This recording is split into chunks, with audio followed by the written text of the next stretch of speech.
Boy, look at that Laker bench, that coaching staff on their feet. Here's LeBron, gives it up. Morris across court. Rondo just hit a three. And Rondo's got his third made three of the night. Well, we've been saying the Lakers don't have a third guy. Rajon Rondo is saying, yes, we do.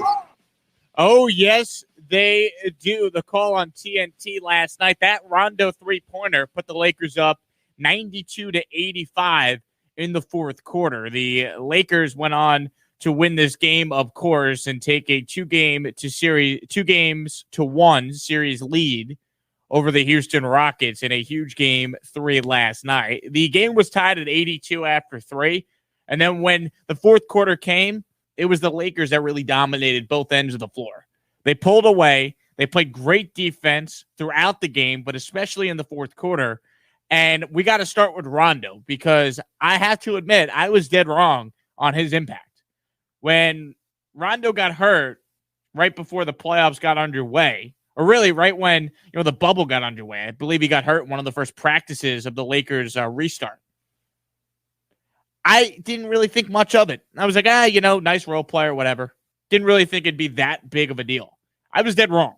When Rajon Rondo has played at his best these last 2 games, the Lakers look like a different team. I know what I have on LeBron. He's still the best player in the world at age 35 in his 17th season. I mean, LeBron went out there last night, gave you 29 points on 10 of 14 shooting in the first half. LeBron is still LeBron. I know what I'm going to get from the guy. He's incredible. Anthony Davis continues to play really well. But the key for the Lakers has turned into Rondo, at least in this series. Let's look at Rondo so far through the 2 games LA has now won in a row. In game number 2, he had 10 points, 9 assists, and 5 steals. He was impactful when he was out there. So what does he do last night? He scores 11 points in the fourth quarter, 21 for the game, 9 assists. And the Lakers have outscored Houston by 35 points in this series when Rondo's on the floor. Rondo in this game last night scored or assisted on 23 of the Lakers' 30 points in the fourth quarter. I was wrong not realizing how valuable playoff Rondo is to this Lakers team. He's been great.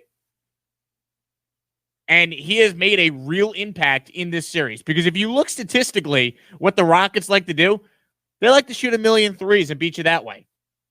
That's their game. But if you look at how this series has played out, and specifically how it played out last night from the three-point line, Houston shot 12 of 30 from 3. The Lakers shot 10 of 30. So they took the same amount of attempts. The Rockets aren't getting their usual volume because they're getting run off the three-point line. So their strategy of trying to outmath everyone by just jacking up more threes doesn't work if you don't get the shots to do it. And part of that defense has been Rajon Rondo as well. So I've been so impressed watching, how the Lakers took away threes and driving lanes, especially down the stretch of that game last night. The Lakers' identity is not LeBron or Anthony Davis or these great offensive players. The Lakers' identity is their defense, and we saw that last night. Houston couldn't out-3 them. They took the same amount of 3 attempts. And that's huge because we always talk about the Rockets like, oh, well, if they hit threes, they win. If they don't, they lose. Last night they hit threes. They just didn't take enough of them. Right? They hit 12 of their 30 attempts, but the Lakers' defense was so good that Houston didn't get to take its normal volume of threes, and that was the significance of that game last night. But back to Rondo, because he's been incredible. I mean, this guy missed 6 months.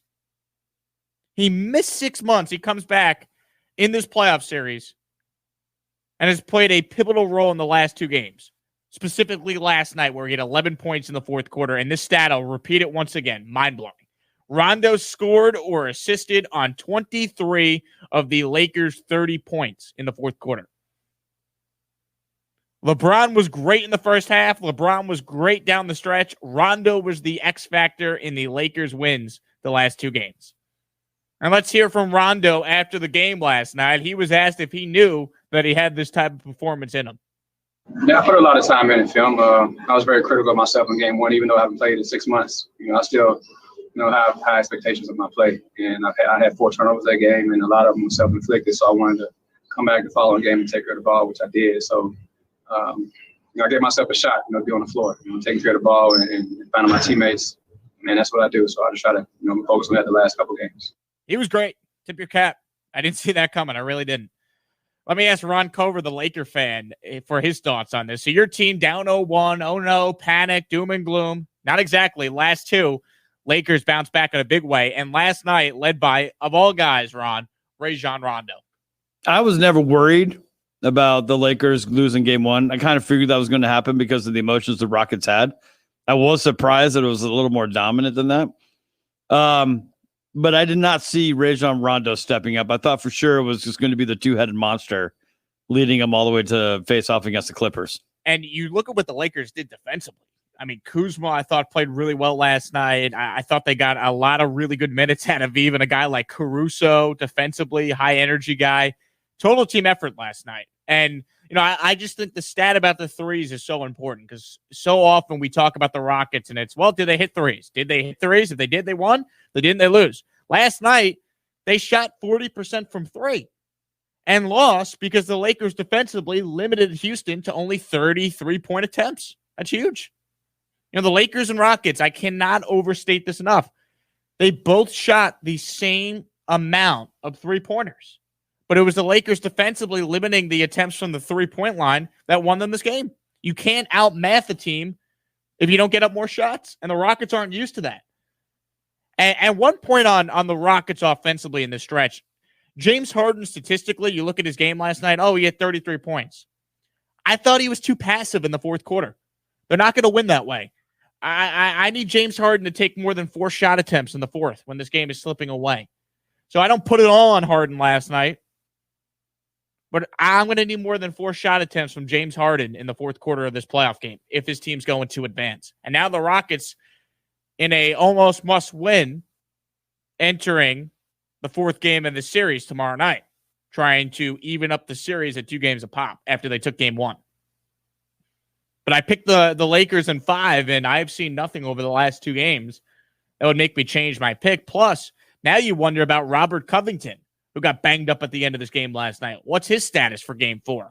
And what's the situation with Daniel House, who had to miss game 3 last night due to personal reasons? And we still have no information as to what happened. I hope everything's okay with his family and whatnot. It's not COVID related, we were told.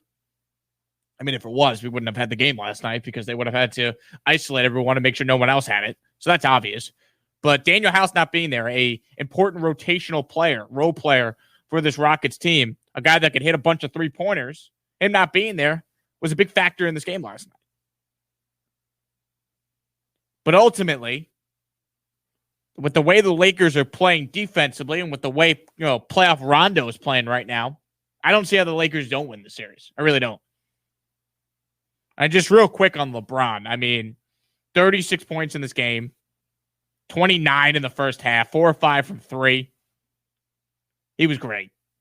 That's what, an all-world player like LeBron does. And at age 35 in his 17th season, as we all know by now, for him to still be, I believe, the best player in the NBA is just a testament to his greatness. I don't need to do is he better than Jordan or whatnot. I think at this point, if LeBron is not in your top 2 of the greatest players of all time, I can't help you. You want to think Michael's better, that's fine. But at this point, if you can't look at the body of work of what LeBron has done in his career and acknowledge that if he's not 1, he's 2, are you watching the games? Even if you don't like LeBron because he's political, you disagree with his politics and whatnot, we're talking on the court, what he's accomplished. The fact that if he wins a championship here with the Lakers, that would be his 3rd team to win a title with. To me, that tells you all you need to know.